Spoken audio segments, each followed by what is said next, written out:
Hello students, welcome to our online classes. पिछली video में हमने समास का अर्थ, परिभाषा, समास के भेद, समास कितने प्रकार का होता है तथा पदों के आधार पर समास का वर्गीकरण कैसे किया जाता है, कौन सा समास का कौन सा पद प्रधान होता है, इसके बारे में जानकारी प्राप्त की थी। साथ ही हमने हमारा पहला समास अव्ययी भाव समास को, उसकी परिभाषा, उसके पहचान शब्द तथा कुछ उदाहरण के माध्यम से अव्ययी भाव समास को हमने अच्छे से समझा था।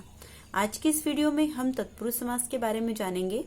तत्पुरुष समास की परिभाषा है, इस समास का उत्तर पद, दूसरा पद या बाद वाला पद प्रधान होता है। इस समास का कुल मिलाकर बाद वाला पद प्रधान होता है।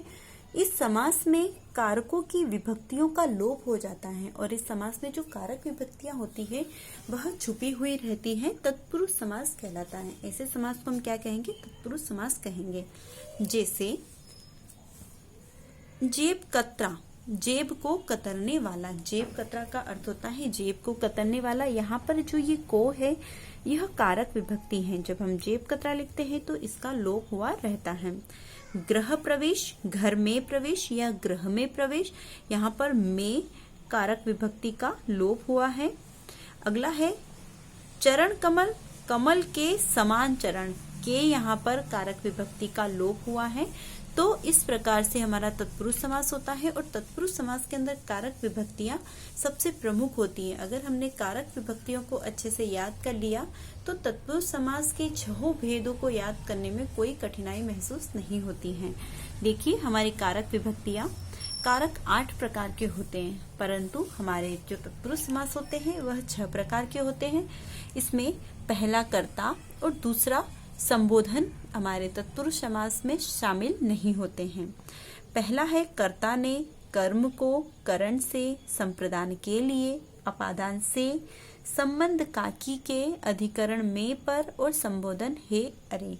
इसमें से हमें कर्म, करण, संप्रदान, अपादान, संबंध, अधिकरण, यह 6 प्रकार के हमारे तत्पुरुष समास होते हैं। तत्पुरुष समास के 6 भेद: कर्म तत्पुरुष, करण तत्पुरुष, संप्रदान तत्पुरुष, अपादान तत्पुरुष, संबंध तत्पुरुष, अधिकरण तत्पुरुष। हमारे जो तत्पुरुष समास होते हैं वह कुल 6 प्रकार के समास होते हैं और इन सभी के अंदर कारक विभक्तियां जो मैंने यहाँ ऊपर आपको बताई है, देखो इनकी कारक विभक्तियां कर्म की को है, करण की से, लगाव के लिए, संप्रदान के लिए, अपादान से, संबंध काकी के, अधिकरण में पर। इन कारक विभक्तियों का इन सभी के अंदर लोप होता है।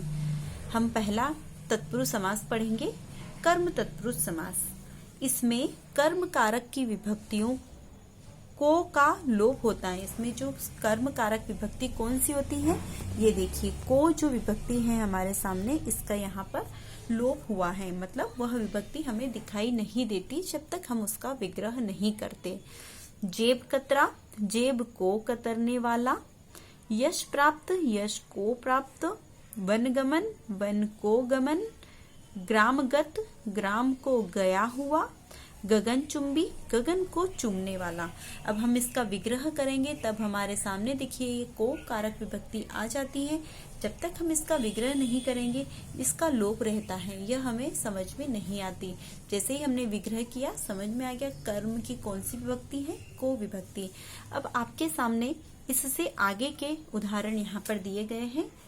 परलोक गमन, ग्रहागत, कष्टभोगी, रथ चालक, सुख प्राप्त और चिड़ी मार। इन सबका आपको इनके बाद विग्रह करके अगली लाइन से अपनी नोटबुक में जो आपने फेयर कॉपी बनाई है उसके अंदर साफ और स्वच्छ अक्षरों से लिखना है। इसके साथ ही तत्पुरुष समास के कितने भेद होते हैं, इनके क्या क्या नाम है, आपको इनको भी अच्छे से लिखना और याद करना है। समास कितने प्रकार के होते हैं और कौन कौन से होते हैं यह भी आपको याद करना है।